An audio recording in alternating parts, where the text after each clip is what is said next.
You walked in looking all happy and everything, too.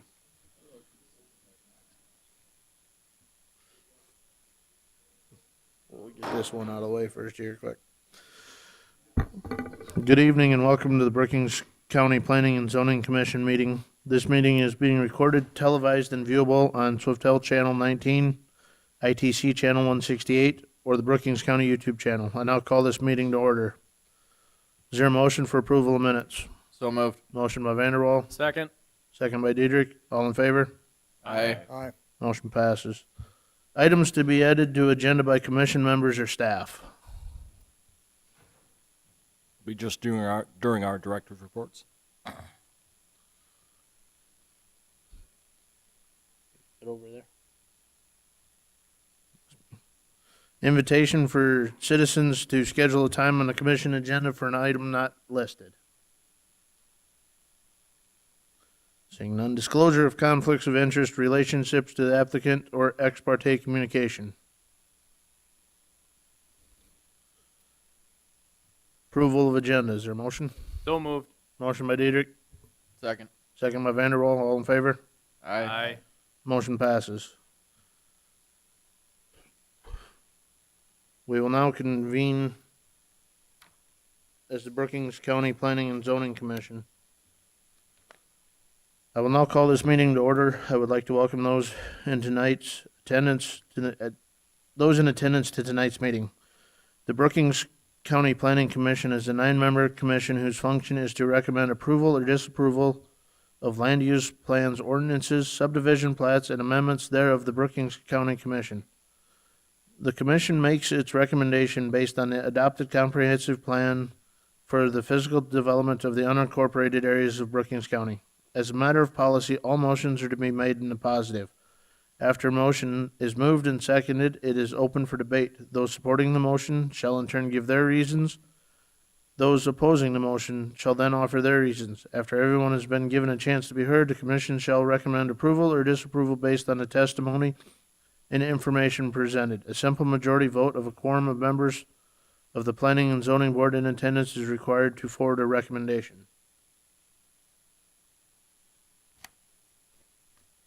2021 Plat 017, plat of lots 1, 2, and 3 of Freiburg Addition in east half of Section 29, Township 110, North Range 48W of the 5th Primary Rating, Brookings County, South Dakota. Is there a motion? So moved. Motion by Vanderwall, Second. second by Bartley. Richard, would you read the staff report? Yes. 2021 Plat 017, Evelyn Freiberg is platting off the 313 acres that she owns into lots 1, 2, and 3. They are platting the lots due to the lay of the land and the irregular property line of a former railroad track that went across the property. Lot 1 contains 114.4 acres, Lot 2 contains 121.5 acres, and Lot 3 contains 71.8 acres. And the existing building site has already been deeded off. And the plat meets the platting requirements of the 2016 Comprehensive Plan of the unincorporated areas of the Brookings County. This is the plat. Showing Lot 1. This line right here follows the old railroad boundary that used to go across the property. 114 acres. Lot 2 was 121.5. And Lot 3 is 71.8. And this is the existing building site that has already been deeded off, containing 71.8 acres. Just beacon map showing the subdivision there. The red line follows the railroad tracks and waterway. This is Lot 2, Lot 3, going around the existing building site.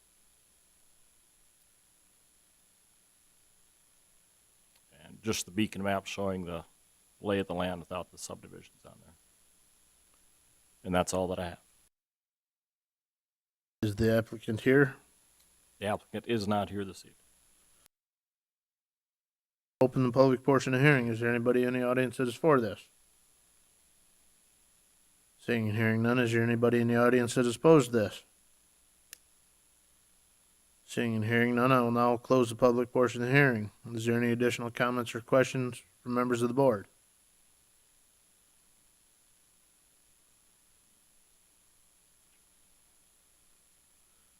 Seeing none, Richard, would you call the vote? Storhog, Aye. Dietrich, Aye. Erickson, Aye. Kleinjohn, Aye. Vanderwall, Aye. Troyan, Aye. Bartley, Aye. and Ford. Aye. Motion passes. We will now convene as the Brookings County Board of Adjustment. The Board of Adjustment is a 9-member board which has the power to hear requests for variances, conditional uses, appeals from non-ministerial decisions of zoning officer.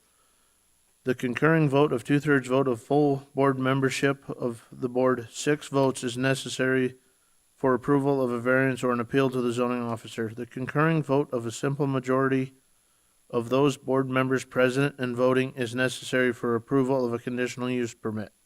In accordance with Robert's Rules of Order, we require that a motion to approve a request before the request can be debated. As a matter of policy, all motions are to be made in the positive.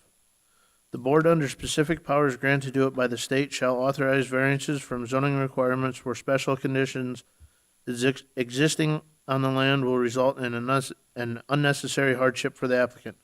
Financial disadvantage to the property owner shall not constitute proof of an unnecessary hardship. Agenda item 2021 CU 023, Smokin's Pub and Grub by Wendy Hanson has made an application 2021 CU 023 to the Brookings County Board of Adjustment for a conditional use Article 4 District Requirements, Chapter 4.03 LP Lake Park District, Section 4.03.02, Conditional Use Permit Number 16 Laundromats.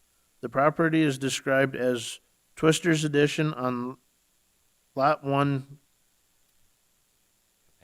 Kapanki subdivision in the east half of the northwest 1/4 of Section 6, Township 112 North, Range 52W, Laketon Township, located at 45439 South Lake Drive, Arlington, South Dakota 57212. Is there a motion? So moved. Motion by Diedrich, Second. second by Kleinjohn. Richard, would you read the staff report? Yes, 2021 CU 023, Smokin's Pub and Grub by Wendy Hanson has applied for Lake Park District Conditional Use Number 16 for laundromat to be located at 45439 South Lake Drive, Arlington, South Dakota, 57212. The existing business, Smokin's Grub and Pub, will continue, and the laundromat will be a secondary use. And this will be a 21 and over laundromat and be open year-round, Monday through Sunday, from 9 a.m. to 10 p.m. The site plan shows it will have 2 commercial stackable washer and dryers, 2 large commercial washer and dryers, and 1 extra large commercial washer and dryer, and a workstation for folding the laundry. The building also houses an existing bathroom, seating area, and casino area, and Smokin's Pub and Grub has a liquor license from Brookings County.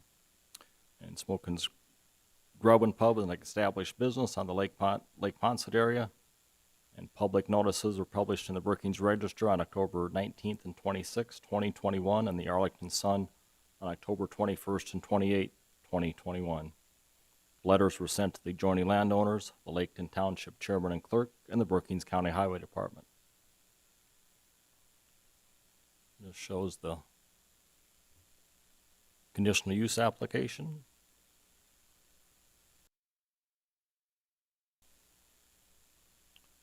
Site plan, existing building, dryers on the west side, casino here in the corner, that's there, and the washers will be here. 3 entrance and exits to the property, the front door, one on the west and one on the east side there. This is the location. This is South Lake Drive, corner right here. Methodist Church Camp is down the road this way, and back to Highway 81 to the west, towards off to the left.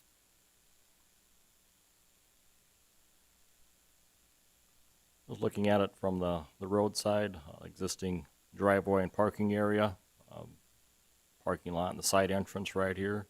I was just looking at it from the north, the main entrance and main door right here, the front of the building. This is looking off towards the east, also showing the side entrance there. And just looking back towards the west and the adequate large parking area here. And the applicant is here this evening, and that's all that I have. Thank you. Would the applicant step forward or have a seat up here? Clearly state your name into the mic. Wendy Hansen? Do you have anything to add to Richard's report? No. All right, well, just hang tight for a minute here then. Okay. Any questions from members of the board? Just a quick question. Do you have you own the liquor license also from the Yes, county? sir. Yes. Is that under review? The liquor license is not. The Okay. beer license was because of 2019. Our other business flooded and our home flooded. And then in 2020, COVID came. So put It everything hasn't on. been open as a bar for how long?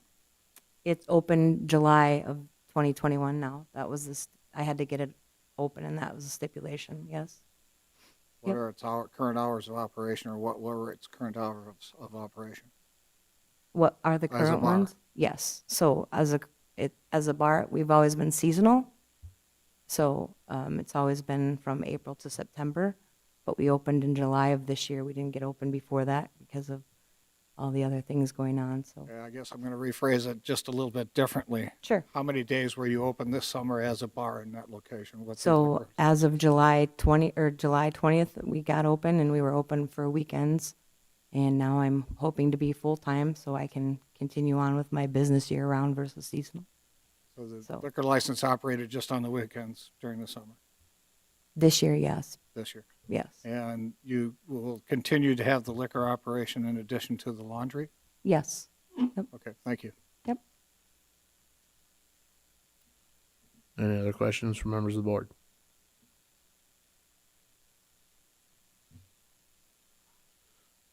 Seeing none, I'll open the public portion of the hearing. Is there anybody in the audience that is for this? Seeing and hearing none, is there anybody in the audience that is opposed to this? Seeing and hearing none, I will now close the public portion of the hearing. Is there any additional comments or questions from members of the board? I would assume that the septic system or whatever is located there currently has been found to be adequate for size for a laundromat as well? Yes, it has. And when they came through and put everybody on rural sewer and things, you had to prove your septic was within 10 years. That was in 2007. Everything was that done, and then we were tied into the sewer. Yes. Oh, okay. Yep. You said in your application that I can understand the bar being 21 and over because of the liquor license. How are you going to regulate 21 and over using the laundry? The 21 and older for the laundry is just, I don't know if you've went to a laundromat, but the kids are everywhere, climbing all over everything. So in order to keep kids from being in there unsupervised or whichever, because we have live entertainment and things outside where they can be. It's always been a family establishment on the outside. So But your Just- restriction is strictly for the laundromat, 21 and under? I mean, that's what you intend to do. They can't come into the building to do laundry unless they're 21 years old? Correct. Yep. Because there's going to be a casino and bar in there. It's very small. Yes. So See that being an enforcement, almost impossibility with the laundromat. I don't quite get that, I guess. Yeah, you can come up and answer questions too, but I'm Jeff Hansen. I'm her husband. that's fine. I don't have to have 21 and older for the laundromat then. Well, when It's- the bar is not going to be running the same hours necessarily as the laundromat, correct? You might have, the laundromat The may, laundromat yeah. could be open by itself And without the when the- bar being in there, but yes. so when the bar is open, that it'll be 21 and over. It doesn't have to be that way. Because we are outside and we have entertainment, most of the activities go on outside. I just didn't want kids in there climbing around, being unattended with electrical and water and that stuff. So It doesn't have to be if that's not, it's not a problem. So I just didn't want children in there running around, and so, yep. If the casino is in that room, It's closed. It's closed off. Yep. okay, Yep. so It's that is closed off wall. separate then? Yes. Okay, I was thinking the Absolutely. casino was in Nope. the same room Yep. and there is Yep. a age limit on who can be in the casino. Absolutely. Right? Yes. Yep. So the bar is separate from the washer area according to your diagram, but you go through the washing area to get to the casino. It will be. Yes. Yep. There's also a bar outside, an outdoor cooking area out there. And 90% of our business is outside. It's seasonal and it's at the lake. So I just am looking forward to making this a year-round business. And we have over 500 campsites that now have went in, and there's probably 1,200 people live there year-round. But then seasonally, it grows to 3,500, 4,000 people. There's absolutely a need for a laundromat, and most of our business is done outside. There's room inside for a washer dryer. And there aren't any laundromats Within currently around the anywhere. lake. Arlington or, is 13 miles away. um, Yep. Lake Norden, I think, has laundry. But I still have a little bit of a conflict of the hardship here. If you don't turn it into a laundromat, it can still operate as a bar. Seasonally, It's 7 days out of the week, seasonally, seasonally. yes. It's a Do seasonal you lake. intend to run the laundromat year-round Absolutely, or yes. seasonally? Yep, because you can close off the casino, the laundromat could be open on days, everything's locked up. It's like a laundromat that you'd go to. There's one in Watertown that they have a separation where they have the bar. When the bar's not open, only on Friday, Saturday, Sunday, whatever it is. The laundromat can be open, or I can staff The it. entrance to the bar is through the laundromat. And you would lock, according to this, No, there's an outside seating area and a bar, a walk-through door into the washer area, into the casino through another door, but another door through to the bar.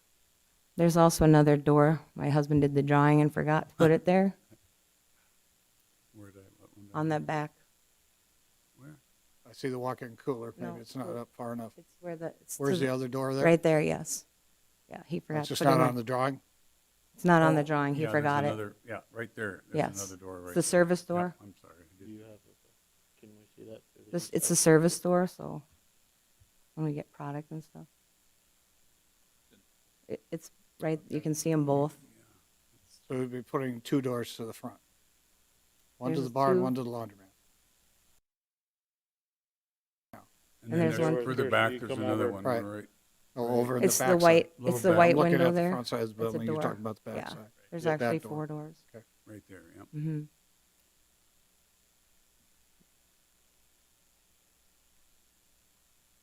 So when the bar's not open, the casino and bar can be locked up separate of the laundromat. So the Right. laundromat customers would still have access to the restroom, but not anywhere else. So the bar operation will be outside primarily on the weekends as Yes. you're open, not indoors. You've got, I think, 3 or 4 seats inside. Right. So It's small. People doing their laundry can sit there and Come outside of to the live music. I mean, we've been rolling since 2005 there. I'm the longest business owner on Lake Ponset. I've been here since 2005, and it's a laundromat is needed, and I have space for it, and to have it be able to be open year round versus seasonal, and so that's where basically that's the why only- that was the my only change thoughts. from where Yep. way it's operated for the last Right. 15 years or thereabouts.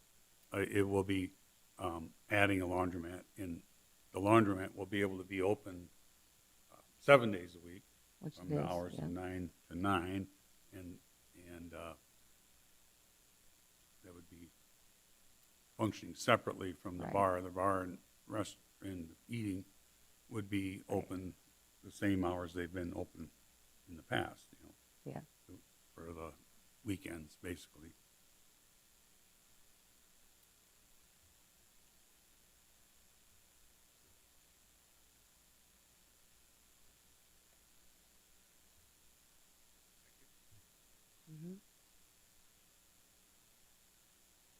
Is there any other questions or comments from members of the board? Seeing and hearing none, Richard, would you read the findings of facts?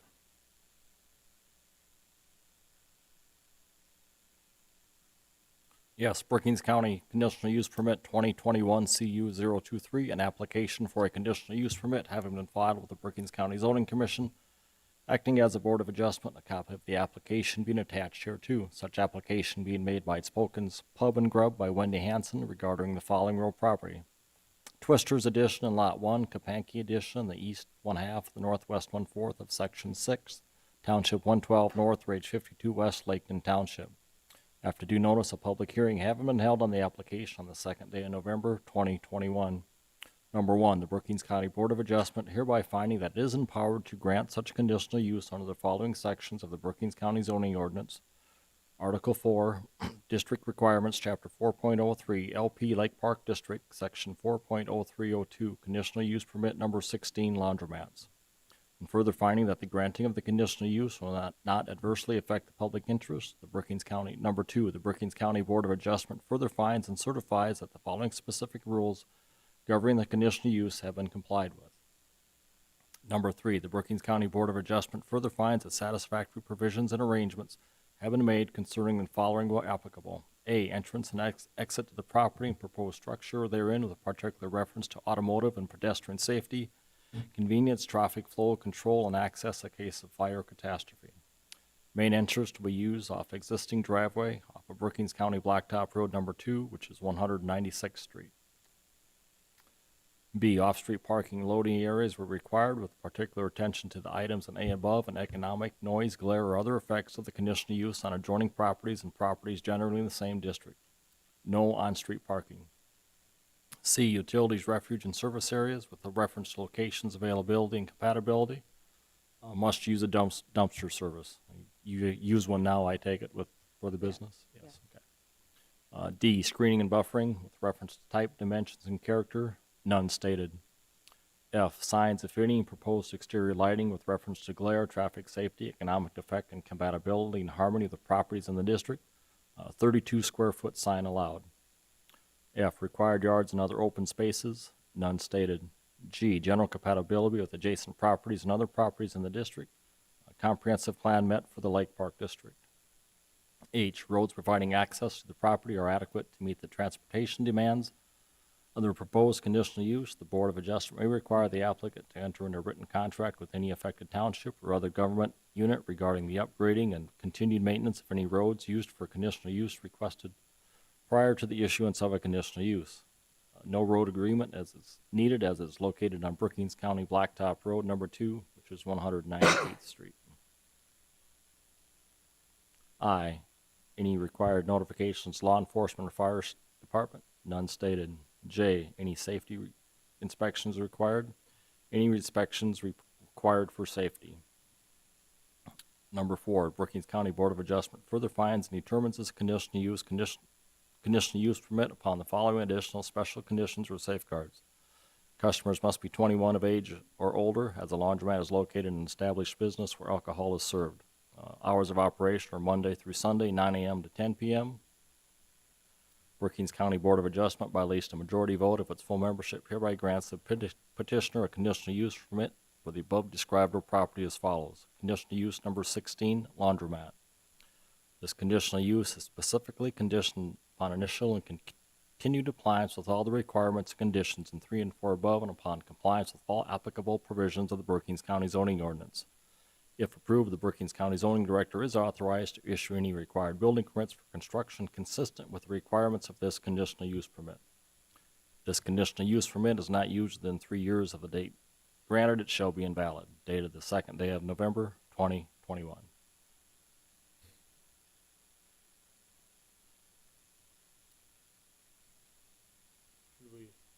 Were we changing the verbiage in this right here at all? We can't. I Did you want to change the verbiage in that right there, Mike, or no?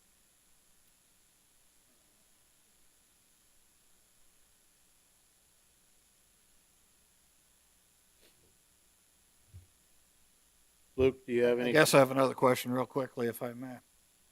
When we say customers must be 21 years of age or older as a laundromat is located in an established business where alcohol is served, if the bar is not open, if you're continuing to open Friday, Saturday, and Sunday, is your intent that off hours and the bar is actually locked up, dark and cold, that others could use a laundromat that are under 21? Or is it still going to be required to be 21 years of age if you're not operating a liquor license?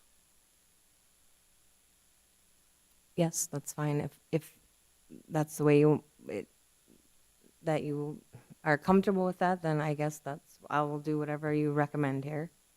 Well, is your intent to have the bar open the same hours as the laundromat to see if there's any traffic to the bar? So the bar obviously at 9 a.m. doesn't open, so the laundromat would be open, yes, at 9 a.m. So everything would be locked up tight. So yes, I will permit kids to be in the laundromat if that's what you're asking. If that's what you, Bar's not open. yeah, when the bar is not open, yes, the kids, Well, I think what we're getting at here, correct me if I'm wrong, is if we issue you a conditional use permit to have a Yes. laundromat, and in this permit, we say that only people 21 and over are allowed to be in there, yes, and somebody gets found that's under 21, we can pull the permit for a laundromat. And Okay. so, correct me if I'm wrong, but they are allowed, I mean, a laundromat, anybody of any age is legally allowed to be in a laundromat. As a private business owner, they're allowed to put any rules on their private business, but if we put it in the permit, then we're kind of backing somebody into a corner, correct? Mr. Chairman, I think we could probably correct this if you go where alcohol is served, if you replace the word where with when alcohol is served. But correct me if I'm wrong, this establishment also serves food, which then allows anybody under the age of 21 to be there as well, right, or no? correct. You know, we can drop the 21 years of age inside. I was just a safety issue for not having children when Sure. the majority, and that was all this was about. So it's nothing other than safety of kids, I'm sorry. So we can drop that 21 and go on. I have No a problem, because question. yep, I have a question regarding what is your overlap of the bar being open and the laundromat being open?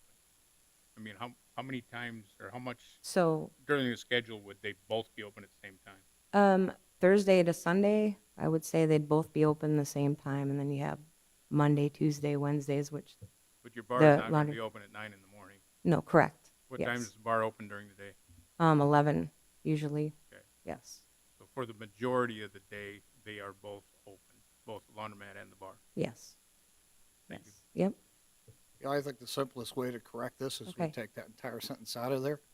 okay, And the That's reason I fine. say that is, we have Suds and Duds, where they have Right. beer and laundromats. yeah, We have one in the city of Brookings, because you Okay. can get a beer and wine license for almost any establishment. okay, This becomes basically for you an issue that you don't want kids in the laundromat because of safety. Not right, in the bar because of the safety. right, Well, you can easily monitor that yourself. You have Okay, insurance for that's those types of incidents. So that for was me, the only reason I put that in basically, there. customers must be 21 years of age or older as a laundromat is located there. Really doesn't have any relevance. The relevance is Right, your insurance coverage for having kids in that.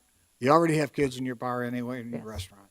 yes, That hasn't changed and will not change with your Correct. operating hours, whether it's Friday, Saturday, or Sunday. right, The biggest thing you've got to worry about is your facilities. That's your issue, not ours. okay. We can strike that, that's fine, yep, remove it completely. Luke, do you have anything to add?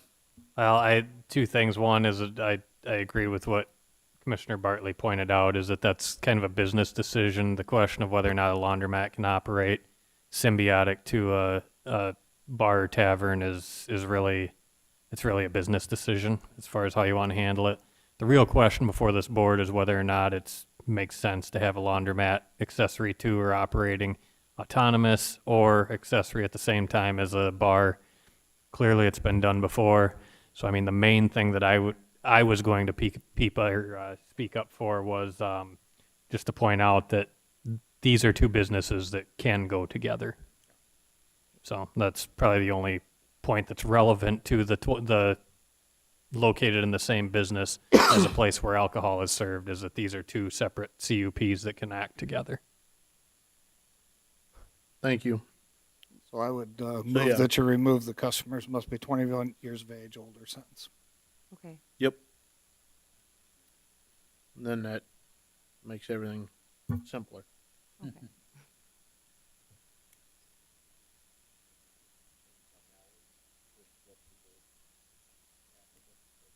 Are I you, think your hours of operation are controlled by the liquor license hours of operation, but by the state already. So I don't think you need hours of operation in there at all. Okay.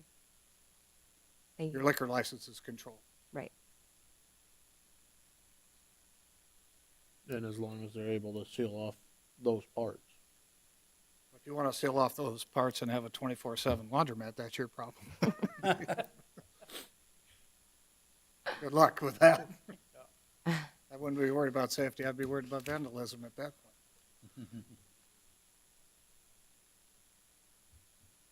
So everybody's good with the findings of facts. I concur with the findings of the facts. Sounds Yes, good, Mr. Dadrick. Richard, would you call the vote? Aye. Excuse me, Bartley, Aye. Storhog, Aye. Erickson, Aye. Kleinjohn, Aye. Vanderwall, Aye. Troyan, Aye. Dietrich, Aye. and Ford. Aye. Motion passes. Sign that. Thank you. Thank you. Your first load's free. Can't buy commission. I'm joking. Thank you, guys.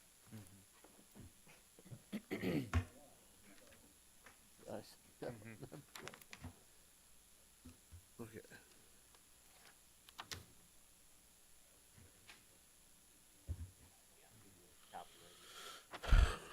Moving on to agenda item number 11, department reports.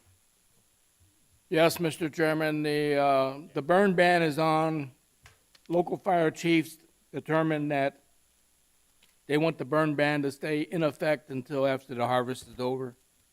So if you do want to burn, just contact your local fire department and get a permit to burn.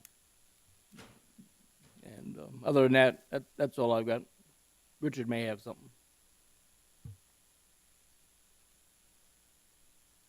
Yes, we have a applicant up at Lake Ponset, received a variance earlier this fall, which is, he's wanting to know, once he gets his house built, could he have friends and family come there and stay on the weekends when he's not there?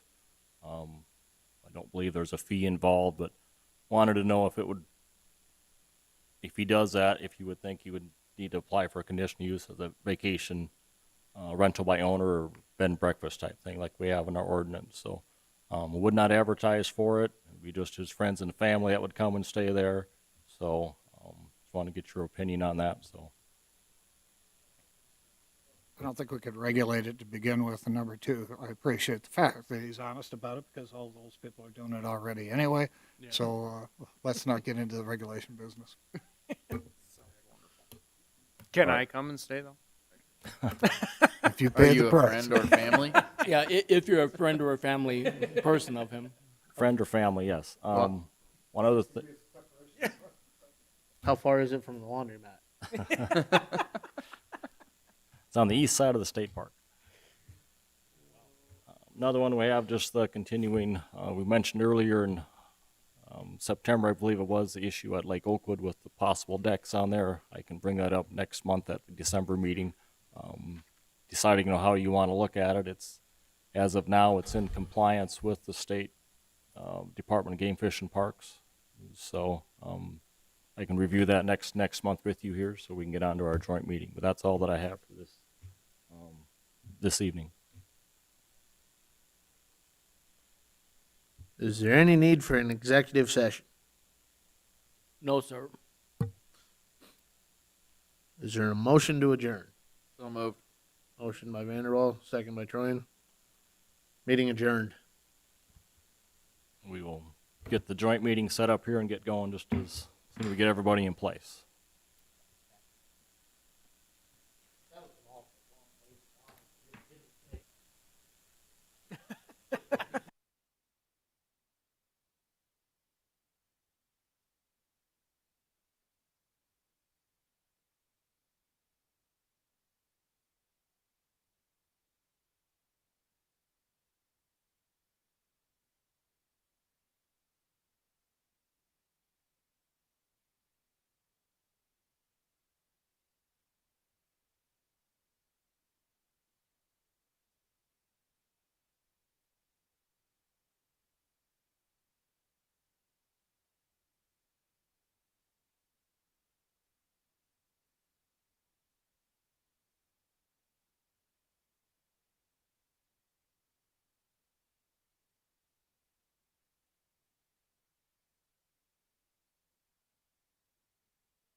Beautiful. All right.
We'll go ahead and call the meeting to order.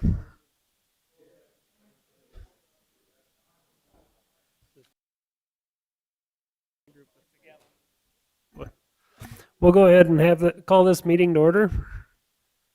Welcome to the Joint Planning Commission meeting. First off, I'll start out with the city side. Mr. Miller, will you note the roll? Roll is noted. Everybody has a copy of the agenda. Do I have a motion to approve the agenda? Or is there any additions? Move to approve. And second, so. All in favor of approval of the agenda, say aye. Aye. Opposed, same sign. And then if everybody had a copy of the minutes, is there any comments or changes on those? If none, I would look for a motion to approve.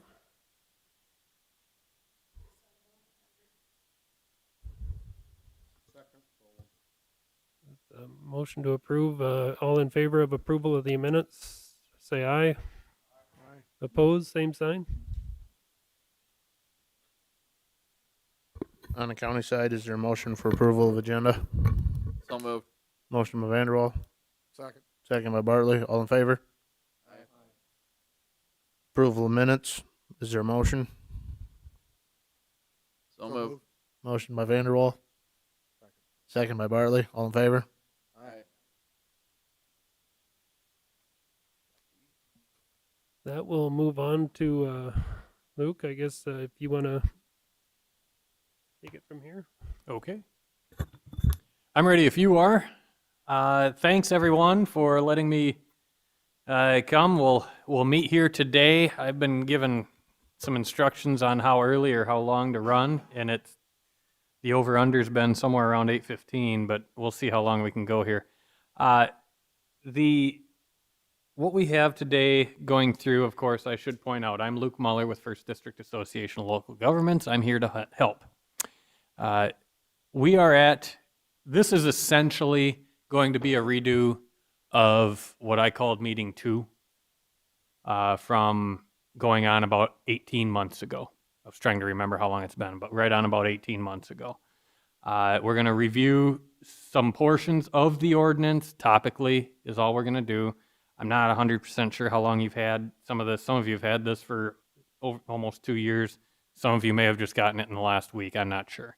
But the bottom line is I'll go over topically some of these sections, and I'm really going to spend some time trudging through one of the issues that we spent a lot of time on before we broke last. So we're going to start with just a couple of the sections, and I want to get general agreement because we got both the planning commissions here and make sure that we can cross off section by section of the list here. And so today and over the next several meetings here, the plan is to go through first the joint jurisdiction area, where that's at, the administration section, just to talk about how it's different, and then go through the ag districts, only the uses really that are in there. We'll talk about some specifics on CAFOs, residences on small lots, and gravel pit mining at future meetings, because those were things that spent some time discussing, quite a bit of time actually, in the subcommittee level 2.5, 3 years ago. And then talking about aquifer protection districts. And then I just kind of have in here, I thought this was kind of a handy little study guide to say, okay, here are the pages that when it's time to talk about them. Today, though, going back, we talk about joint jurisdiction area, the administration section, the ag district, and then we're going to introduce the aquifer protection district and see if we can't spend some time on that as well. Okay? So the first thing, we talked about this the last meeting, and that is just identifying the area. So what I'm hoping to get is, I'm more or less going to assume these ones we already talked about, everyone's in agreement with, unless someone starts casting darts or talking about a little bit more. But the area in the green is the area that was generally agreed upon by the subcommittee, as well as the planning commissions going back into probably the January 2020, December 2019. And so, does anybody have any dissension, any heartburn over using that area still? Just Luke, you might want to note just that the existing area is a yellow boundary. That's a good point. Yes, the And existing it's- area is the yellow boundary. And so in going north and south, you can see it would expand a little bit, probably by a mile in some cases. And then going east, more or less holds the same line. Going to the west, pulled it in a little bit. And that's basically because there's no sense in planning to grow over the Big Sioux River, at least not inside of this planning period, inside the next 20 years. This also dovetails, and Mike, you could correct me if I'm wrong, but from the standpoint of some of the planning area, doesn't this overlap a little bit with the planning area you had? That would be correct. Yeah, okay.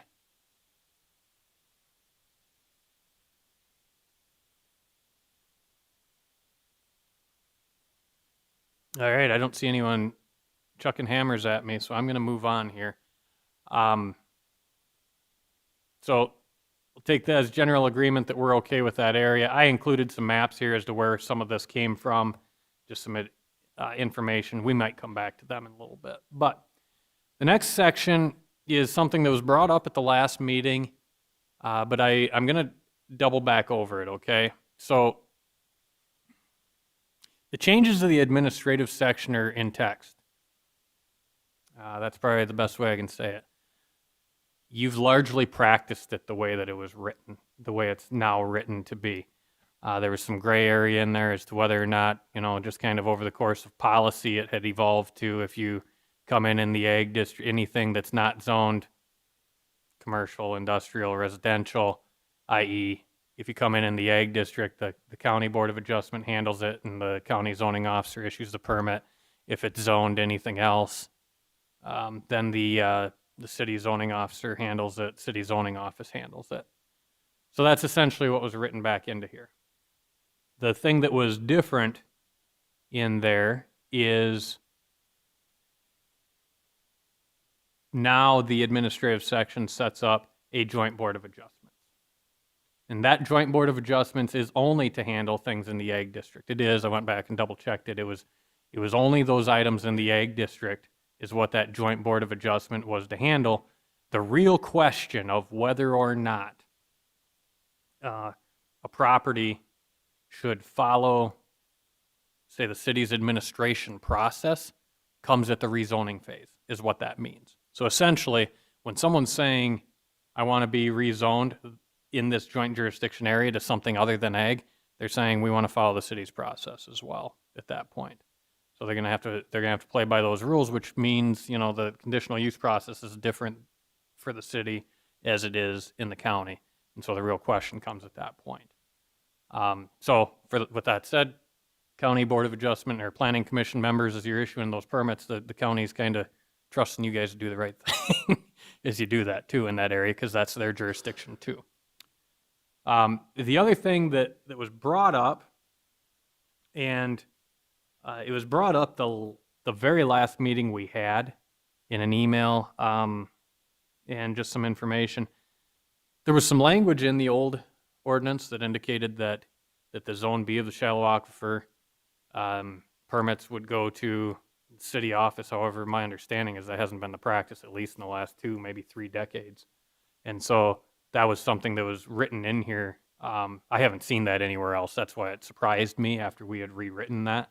And so I just kind of want to point that out, that this ordinance would allow for the county zoning office to still issue those, to be issuing those permits, that is the county, building permits and such, if they comply with the ordinance in the ag but aquifer protection district. So I just kind of want to make that clear. I didn't want to sweep that under any rugs or anything for anybody. I mean, that was what was intended from the beginning, I guess.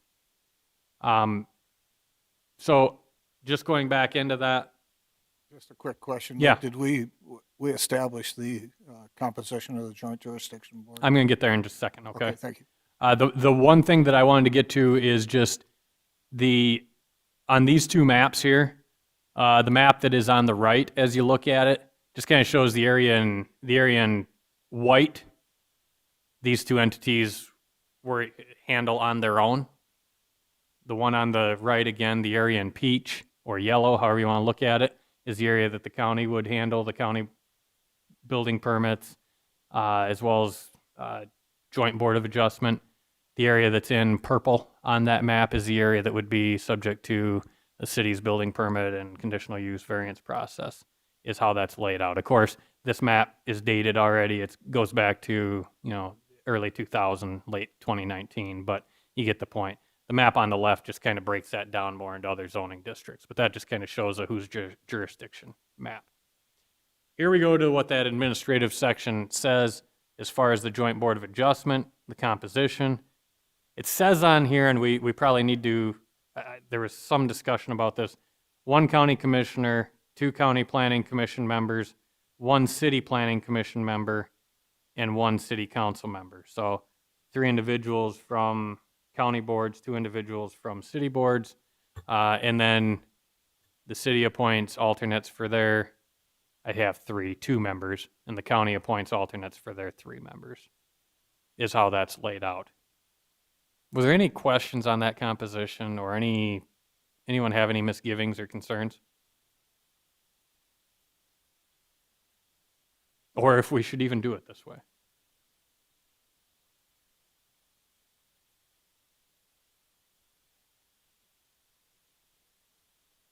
I recall, Luke, when we discussed the establishment of this, that there aren't that many instances where this board will ever convene. Right. I will say, look at, in my experience in these, it ebbs and flows. Keining County, when we drafted our joint jurisdiction ordinance, we did something very similar. And that board, we gave that sales pitch. Actually, we went the other way. We said, yeah, we're probably in the neighborhood of 40 to 50% of these come in. And then on average, that board met maybe 3 times a year for the next 3 years. And then this year we met every month. So it's by gosh and by golly. But generally speaking, and I'm not saying you're the same, but your rules are very similar to Keining County's, it comes to about 24% of the permits. I'm not sure where yours are at, but I mean, I think it's in that neighborhood is what we run into. You're going to have a few more because of the interplay between the building permits, but that said, this board's not handling them. Yeah. Would you explain how on a 5-member board, how the quorum and the number of votes required to pass something work? Sure. For a variance, it takes 4 votes in the affirmative, regardless of who's there. If there's 4 members there, it takes 4 votes. If there's 5 members there, it takes 4 votes. If there are 3 members there, you're not meeting on it. If in the case of conditional uses, that's a simple majority. So you're talking about 3 member. If there are all 5 there, it's 3 in the affirmative. If there are 4 members there, it's still 3 in the affirmative because you need 50.01% to pass it. If there are only 3 members there, in theory, unless you establish bylaws that say you can't meet, that's really up to how you handle it. Technically, you could still vote with and try to get 2. My recommendation would be that once you put that together, you have bylaws that say you're not taking anything up with less than 4 members in that case. Because realistically, if you do that, I mean, there's a scenario if you're losing 2 members, there's a scenario where one body isn't even being heard, isn't even sitting there. Or, that's not a situation I'd really want to run into very often if I were you.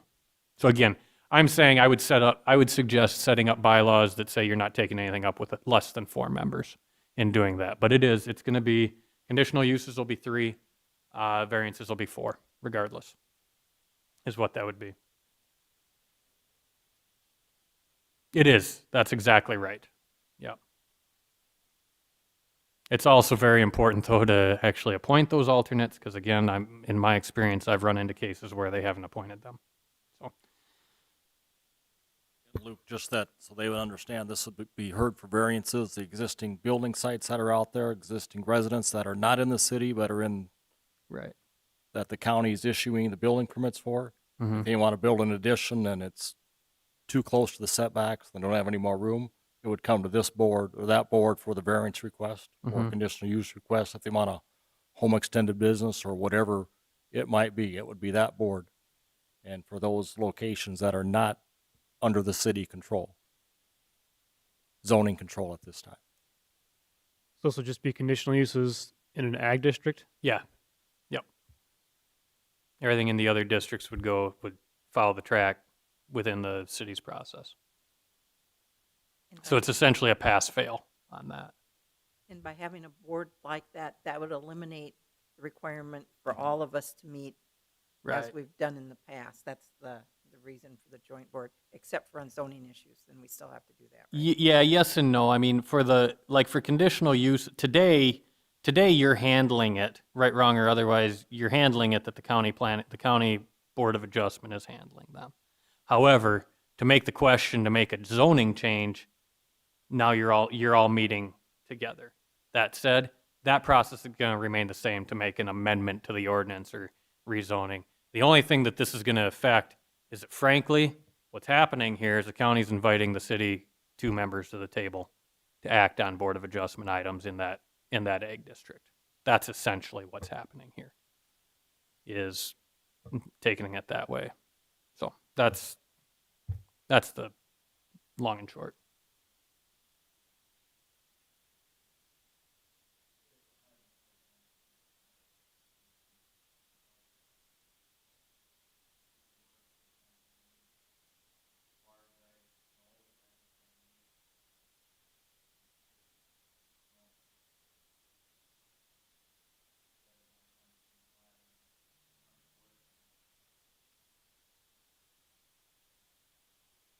And I don't have the answer in the end.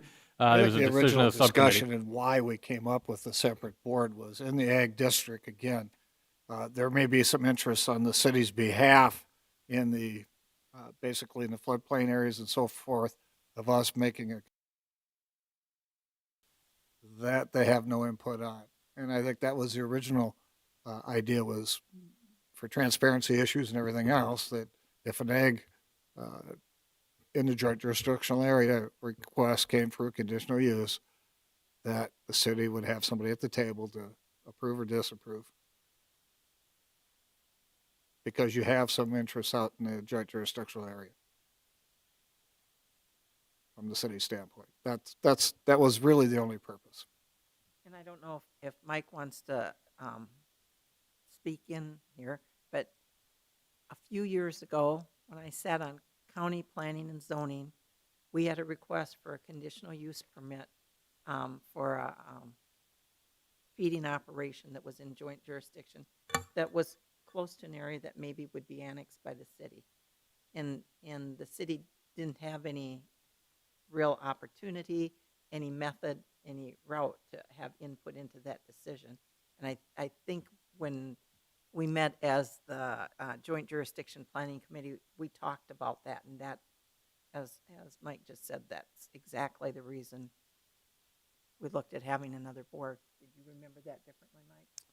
No, that would be correct. And I think the whole emphasis behind the joint jurisdiction zoning is in those areas, in close proximity to the city. When you look at the city's future growth plan and the directions that it is intended to grow, to making sure that as uses come up or developments come up in those particular areas, that the city has an opportunity to review those and weigh in on those, so that it doesn't necessarily, to make sure it's coordinated with the growth patterns of the city, so that the city can grow into that area, around it, through it, and so there's coordination. And I would say that part of this is probably came about originally when the joint jurisdiction was first created, is because of some of the issues that have happened south of Brookings, and some of the development that has happened down there. And that, it seemed like a long time ago, but now the city's knocking on the doorsteps, and it's impeding our ability to serve other areas, because we have to figure out ways to go around these areas if they're not willing to be annexed. And so I think it's all part of planning and making sure it occurs in a coordinated manner, so that when the city does get to those areas, how does it work with those existing developments? How do we make it part of the city? To what standards? might be put in place, and just to also make sure that those, whether it's future residents or property owners, just have an understanding of the expectations once the city gets there. The question I have with it is with what Commissioner Pierce stated about this animal feeding operation north of town. The real question there is between where that one was and town, we have the college. And do we have any say as a board and city planning with the college, what they do, and how are we going to go around the college? So the university is a state entity, and so they are exempt from our local regulations from a zoning standpoint from both the city and the county's perspective. But as we look to try and go around land that is owned by the state, in particular the university, we're looking at, what opportunities we can go, whether it be, northwest, northeast, directly north to get around them, because there are areas that we have looked at from a utility perspective that could be served quite a ways, and what's the best path to get there that's feasible from a cost perspective. And so, yeah, we don't have a say in what they do, but we do look at those opportunities, as growth. Economics is going to play a factor in some of this, but we want to make sure that we're at least looking at this, and certainly making sure that development that does happen out in those areas, that it's compatible with some of the existing land uses, and then also taking into consideration the long-term growth patterns, making sure that it'll complement each other. One of the things that I would point out, and I'm not sure if that's where you're going with this, it's not really an insult from the city limits to the county where the college is, because in reality, I haven't had this talk with the Board of Regents, but I'm fairly confident they could care less what jurisdiction they fall under, given the fact that they don't have to follow either of your rules. So the bottom line is, if the city needs to move north of the college, it's a matter of having a discussion about moving north of the college. So reality is the contiguousness is really not much of an issue there if it's the college that's the concern. So, the city can grow there, leapfrog the state college if they need to. From the standpoint of one of the questions that often comes up, as far as, why would we being the county in this case, why would we say, well, we are handling this? Is there another way? Why are we doing it this way? One of the things that was pointed out in that discussion was that by having 3 members on the board from the county's planning commission, those items that do make sense and that the county does feel, if the county feels like they're being railroaded, just say it how it is, they can still vote and approve something if they feel like it. But that was where that came from. That said, it was something that was talked about that was going to have some discussion here.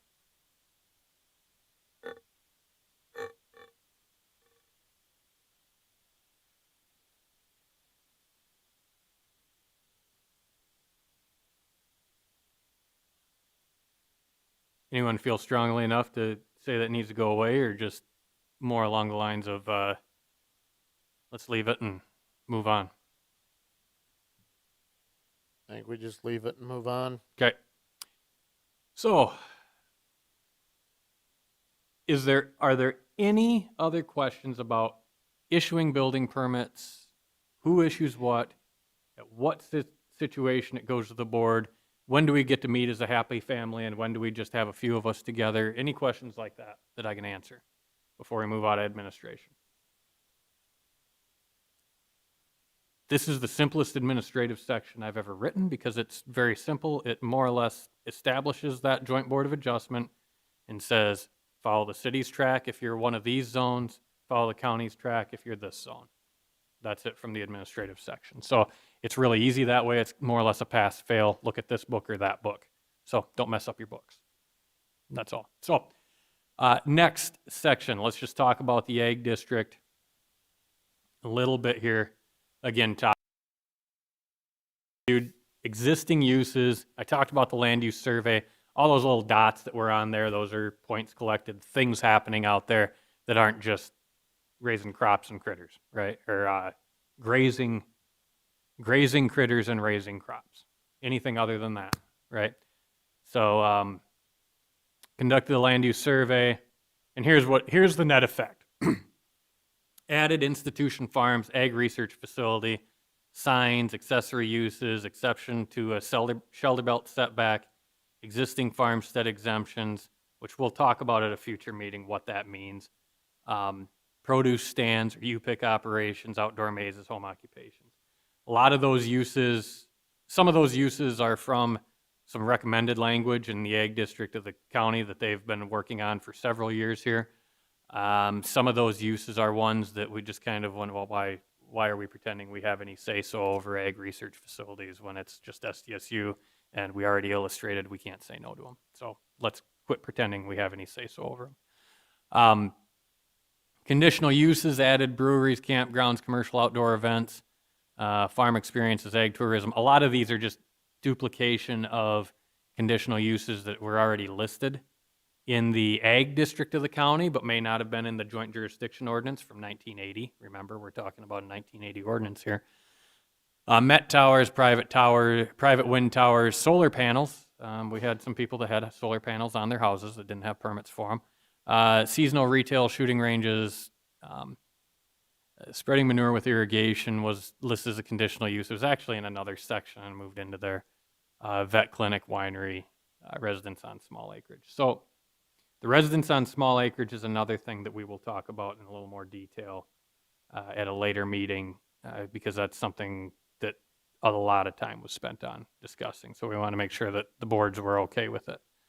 Because again, where we're going from and just kind of doing the very quick conditional use and variance, the variance is someone enters in, you probably ought to be planning that you're going to say no unless you can come up with one heck of a good reason.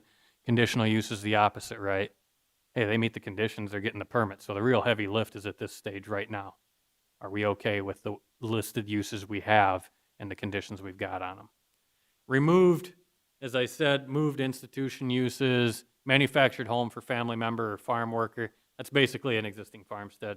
Caretaker's residence, which was redundant, and then moved home occupations or permitted uses as accessory uses. Some of these other things were conditional uses already, so don't say, hey, what about kennels? Well, kennels are still in there. They were there before, they're still there. As far as uses go, are there any pet land uses that you say, gosh, golly, outside of the residential district, the business districts, the ones that have been rezoned to a city jurisdiction? Are there any uses out in the country that you think we ought to have out there before we move on to lot areas and things like that? Or you're wondering if they're okay? The one thing I will say as I'm letting you think is you notice that concentrated animal feeding operations are not on there. They're already listed as allowed. There are some specifics on regulations on them that, again, that's something we're going to discuss more in detail. But I will tell you that in terms of concentrated animal feeding operations, what was looked at was what's the size that they're out there now, and a reasonable level of expectation for expansion is what was looked at. So with that, there is a cap out there, but it's above anything that's out there right now. So that's that. Are there any other uses that I think it makes sense that we ought to think about, aside from, of course, we need to list prohibition on medical marijuana, because I believe you don't have that in that area as the county, right? You didn't adopt Our that. ordinance only allows for dispensaries, and we don't in commercial areas, not in the ag area. Right, not in the ag area. Right. Yep. So we'll have to double those into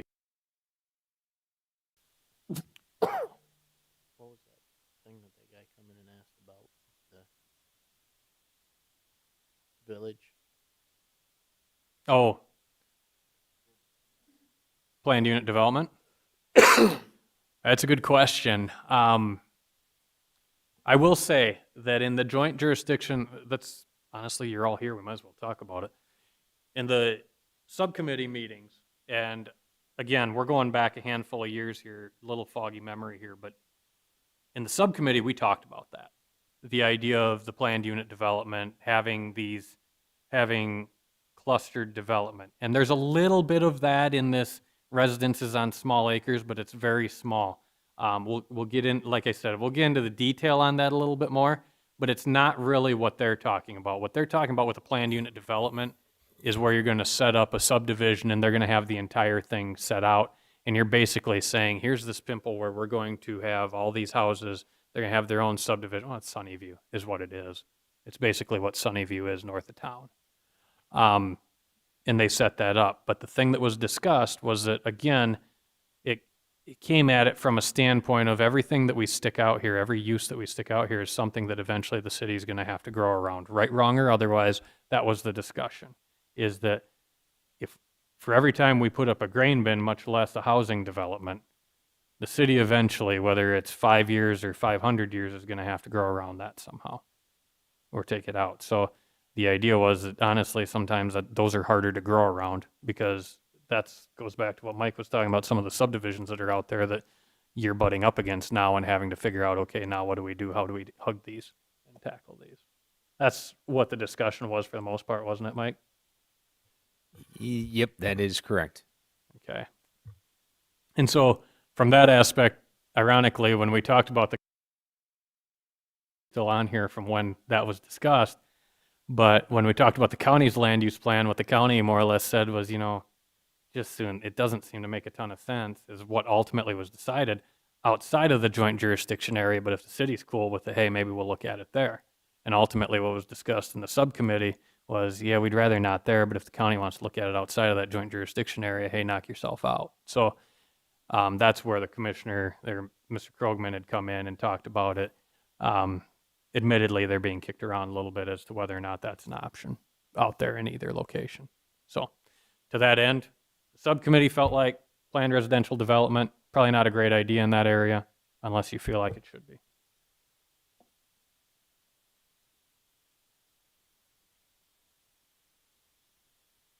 Sounds like no. Let's go down to just the specifics here. In the existing ordinance, if we're going by the ag district, you've got 35 acres, lot area for anything else is undefined. You can see it. I don't need to read them to you. Basically, we're proposing to keep everything more or less the same as the ag district is handling it for the county. 35 acres for anything that's got a house tied to it. Lot area for everything else would be an acre. Your setbacks, you can see them. There are some exceptions listed because, again, variances are a no-no, but there are some variances that, let's face it, get issued regularly, such as setbacks to shoulder belts. So there's an exception listed into there. You've got your side yard setbacks, your rear yard setbacks in there. Some minimum access spacing that was discussed in there to give, basically to give a reasonable expectation as to how often you're going to have accesses, especially as you're closer to town and the town grows out to that area. Honestly, access management is something that even townships pay attention to, making sure that they're not having 7 accesses in a quarter mile. You're probably only going to try to have 2 if you can help it in there. So just kind of a access spacing into there. A right to farm covenant still required, as is in the county already. Height, lot coverage, sewer requirements were duplicitous. Shoulder belt setbacks were unchanged, but added some exemptions. And decrease a lot area was modified and moved. There was a decrease a lot area in there. So, Luke, can I ask a question? yes. So when we're talking about these requirements, and whenever the county changes, when we adopt our new ordinance that changes some of these things that we're talking about in joint jurisdiction, will be governed by our new ordinance, not by our old ordinance. Is that correct? The way that it'll work is that I'm going to call this, I'm going to use the term joint jurisdiction and county ordinance, okay? So joint jurisdiction is the ordinance we're talking about. County ordinance is the everything else that you have today. When you adopt this ordinance, this piece of paper, think of it literally as a printed piece of paper, okay? So in order to make a change to this, you're going to have to sit together, amend this ordinance too. So to put that another way, we're going to adopt this ordinance. Some of the things in here are in anticipation of the county making some changes anyway. But when the county makes changes to their ordinance, the county's ordinance outside of the joint jurisdiction ordinance, it does not affect this area. So you could add 7 uses that are allowed in the ag district in the area outside the joint jurisdiction, but you're going to have to meet jointly with this group and have a separate ordinance to amend this one to allow those 7 uses as well. So just because you amend an ordinance in the outside of the joint area doesn't mean it automatically changes it here. So that is different from how like the city's management would go on their districts, because we've essentially established the ability for you to extend your districts outside of the city and you handle things that way, correct? You handle things the same way you would in town. A fence setback is the same, right? Correct. Yeah, so Why would we do that? I mean, why wouldn't we have, in the ag area, have and I just didn't remember us discussing this before. right. In the ag area, why won't that flow with what the county's ag district ordinance is? So if we As have- in rolling changes essentially. right, when just the like county makes- cities is going to do. The reason is because you're managing these things differently. So you're allowing different uses in that joint area as opposed to in the rest of it. So it is outlining these as things that are, one of these things is not like the other. We're not treating them the same. We're acknowledging that we're not treating them the same by doing that. Call it what you will, picking winners and losers. It's that. We're changing things. This is a different zoning district is what it amounts to. The ag district in the joint jurisdiction area is a different zoning district than the ag district outside of it, is what it amounts to. And there's a different way of amending it. The fact of the matter is the ordinance probably should have been, well, not probably, the ordinance should have been handled that way. The joint jurisdiction ordinance should have been handled that way from the beginning. There's been some, there have been changes in policy, and I'm not going to go back into the past and say anyone was wrong in handling it, because the bottom line is it was being handled the way it was across the state. Everyone had the same interpretation. But over time, we've had enough court cases that say that if it's not printed in black and white, you should not be doing it that way. So essentially, that's our choice, right? Do we just say it's zoned ag, follow the ag ordinance of the county and go that way? The only difference is we have a joint board and we're done. Well, that said, you're going to have to set up, you'll still have to handle if there are uses you want to handle differently, say in this area, such as, let's go back to the elephant in the room, and how many elephants can I have on a property? Go handle how many cows can I have on a property? Obviously, we've seen in meetings that people want less cows closer to town.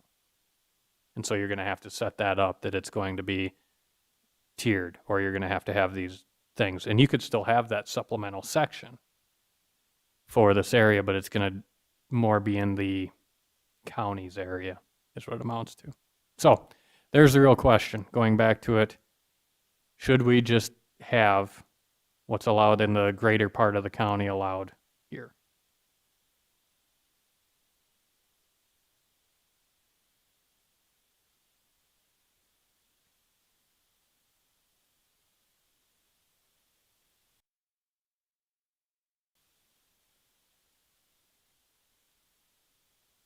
Are there any other questions? Sorry, I didn't answer anything. I'm really not here to answer anything. But that's the reality of how you're setting it up and how it was set up.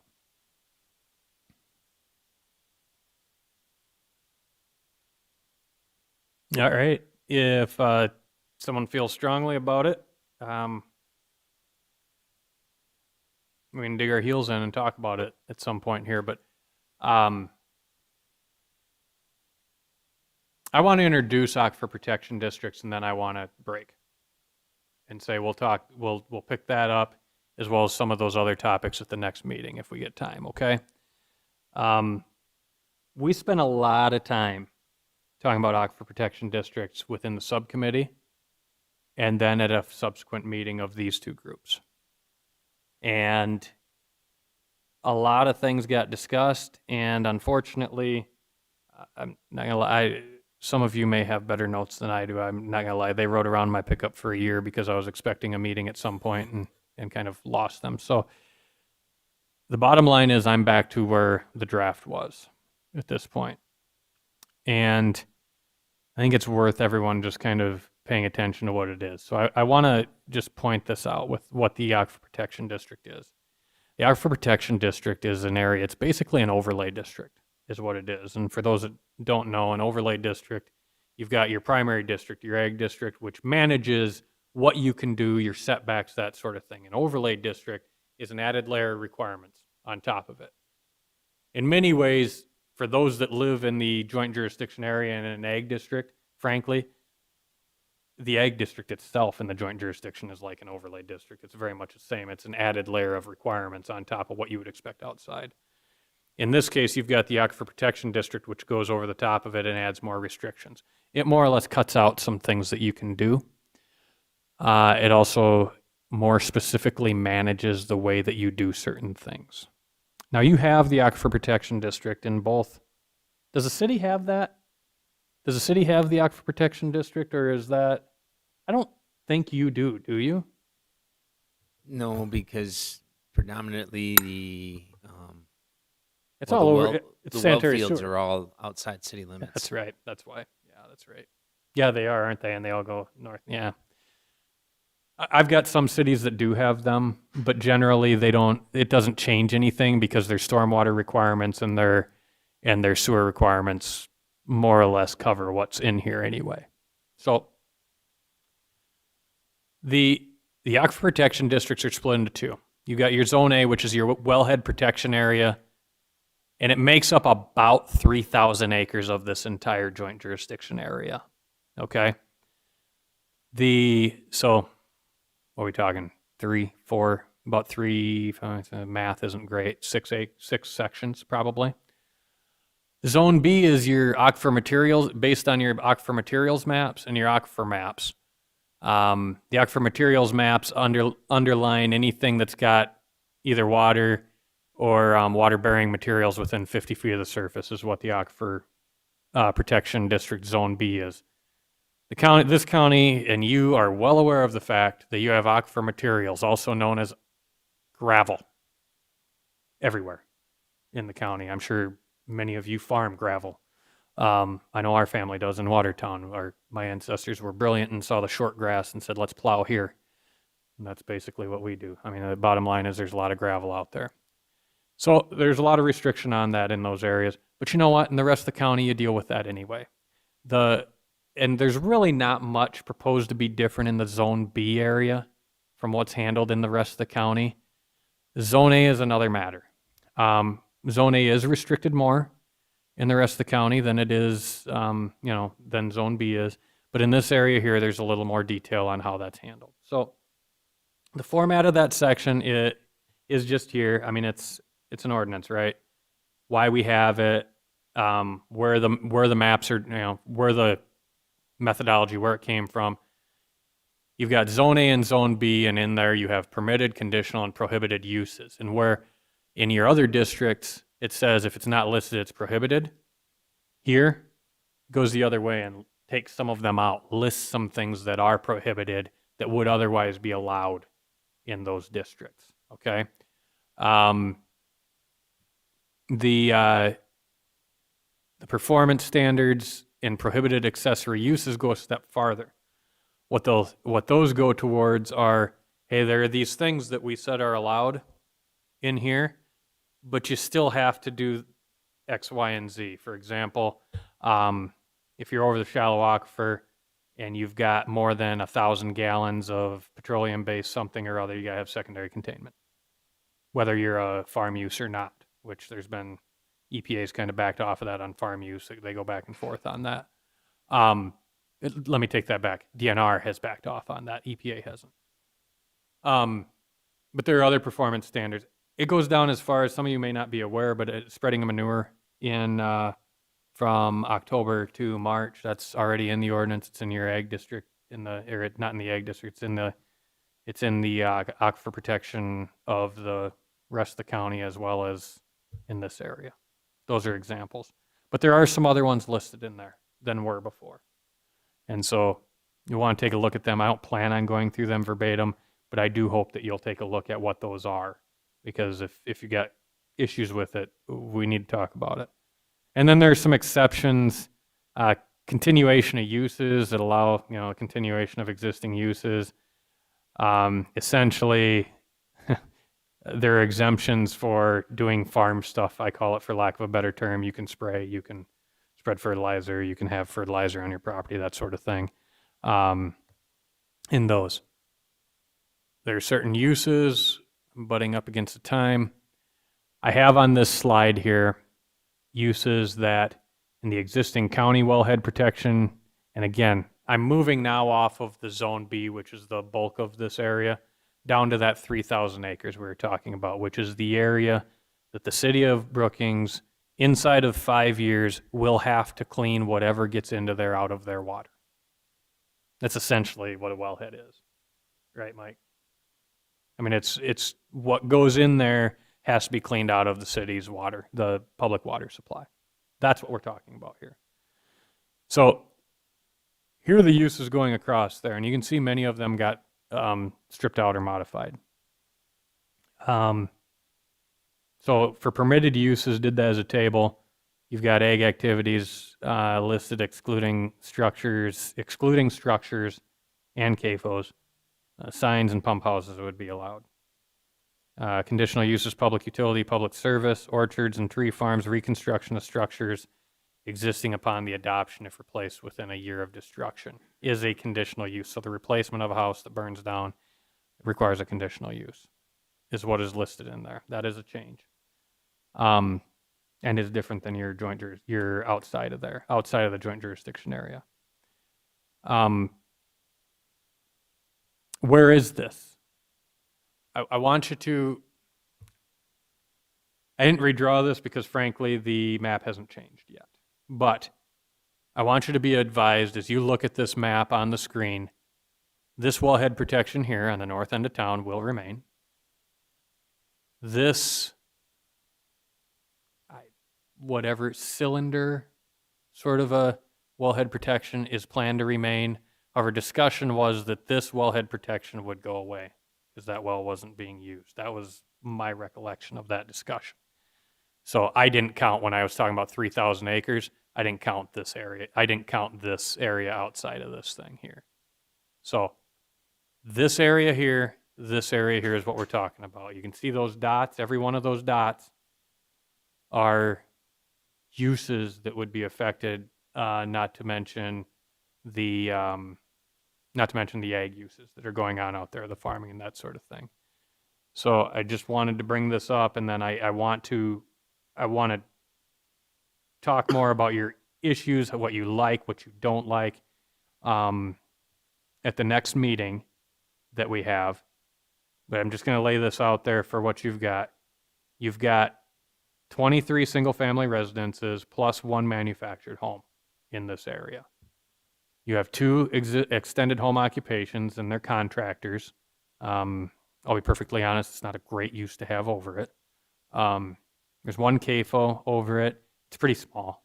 There's two cell towers.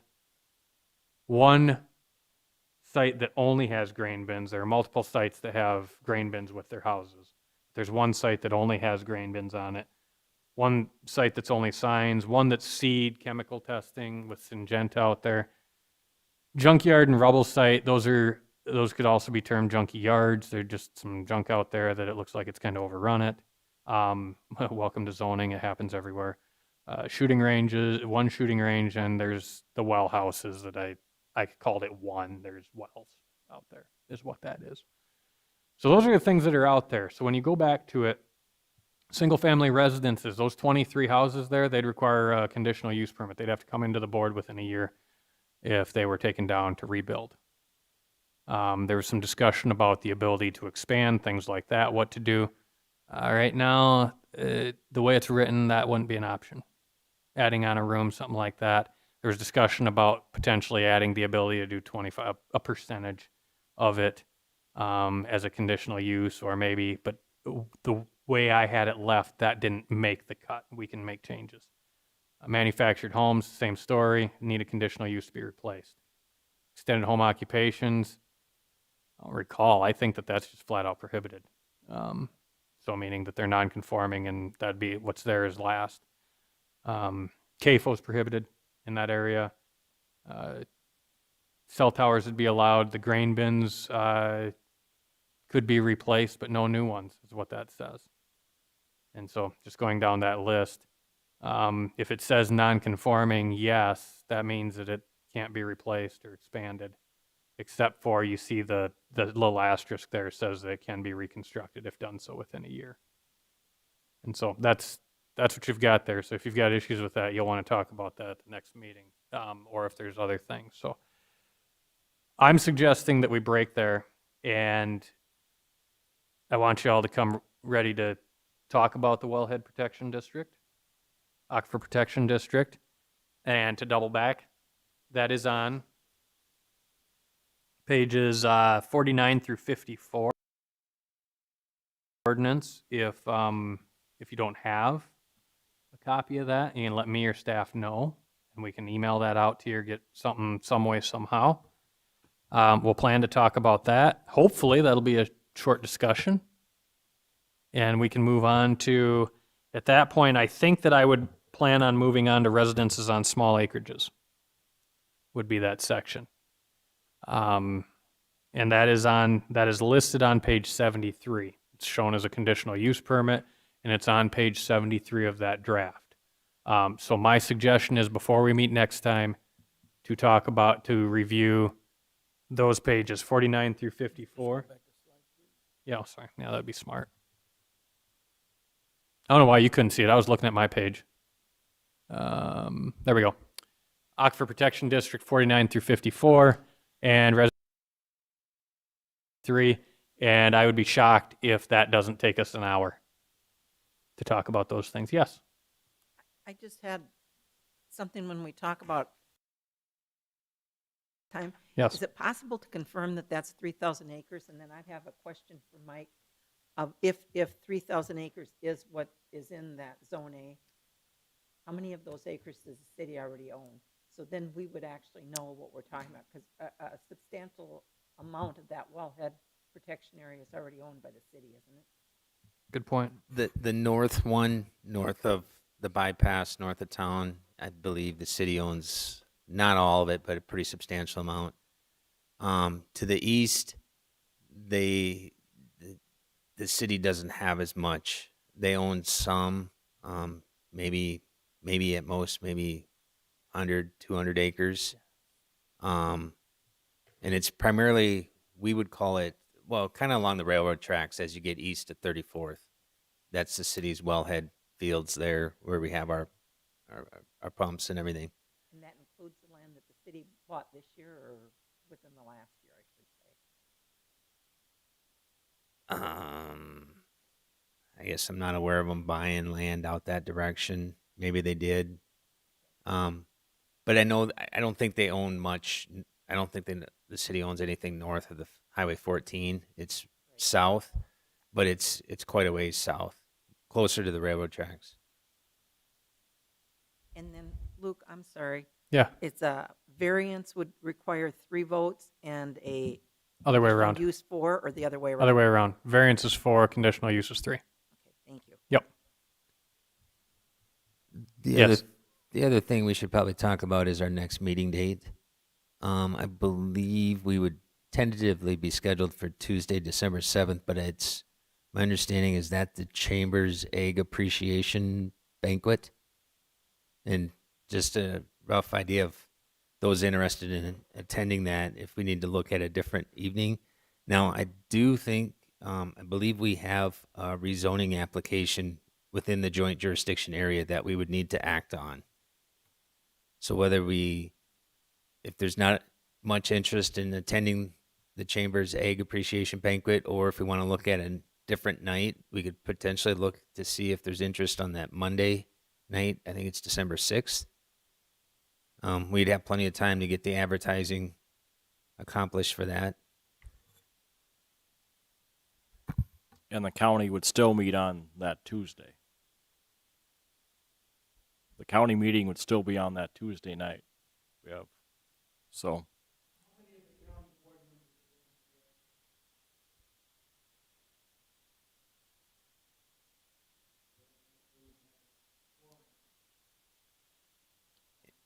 And I guess, is there any city planning commission members planning to attend or would like to attend? 1.5-ish, maybe. We'll call it 2. 2-ish. And we could change our date also. I mean, if we would have time yet if we wanted to move the city planning commission meeting to that Monday night. If the county, I can't speak on behalf of the county, but if you wanted to just move everything to Monday night, we could certainly try and make that occur if you'd like.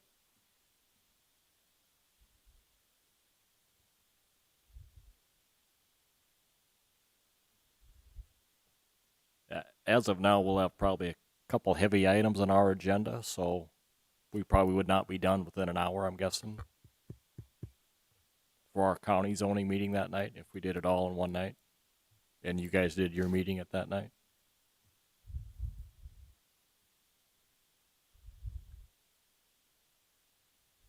And if we did not have joint jurisdiction in December and had our next meeting in January, that one would not work because of what? I didn't Well, understand. we got a rezoning application within the joint jurisdiction area. Oh. So it was submitted last week. So it's a Friday, I rezoning. believe, wasn't it?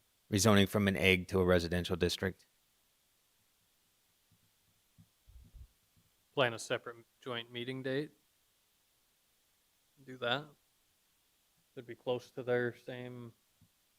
Well, you're gonna meet every day if you do that. Yeah. And multiple days I'd like to try. Night and That evening, or you have a regular planning commission besides? well, we could. Right now, I believe we would just have one regular item on our agenda, I believe. We still have, I think, a deadline on the 15th for like miscellaneous items. So we could still have.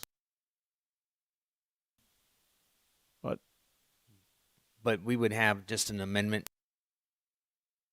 potentially. And Well, I guess my thought is you could have your meeting first, since ours obviously is proposed to be longer. Have yours first and then the joint. And then we'll go into ours at 8 o'clock or something.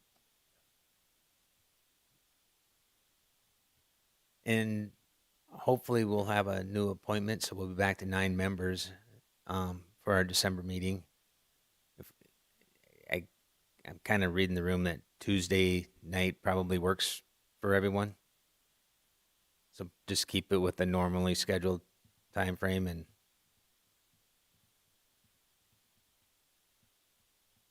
I don't know how long the egg banquet runs. We're usually out of there by 7:30, 8 o'clock, aren't we? Don't know the answer to that. I can't remember. I can't remember either. We're the I don't think our agenda for that evening, we could probably, let the county, Rich and Bob know, as soon as we can on what we're looking like for an agenda. But I do know we have the one joint jurisdiction rezoning request That shouldn't take too long either, as far as that goes. No, So that shouldn't. we'd No, have, and what, I think we 45 handle minutes that. for a joint meeting with Luke? Yeah. I mean, the real, you know as well, some of those, sometimes it takes longer to convene than it does to handle some of that, and we have to.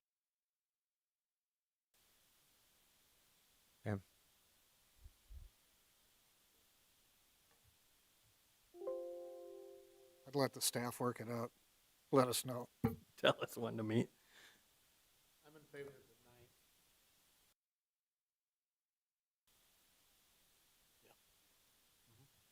9th. I got ulterior motives.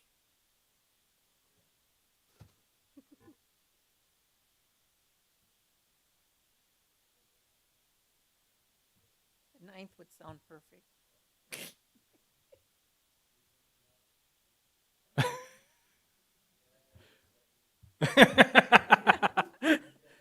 Has the same idea. All right.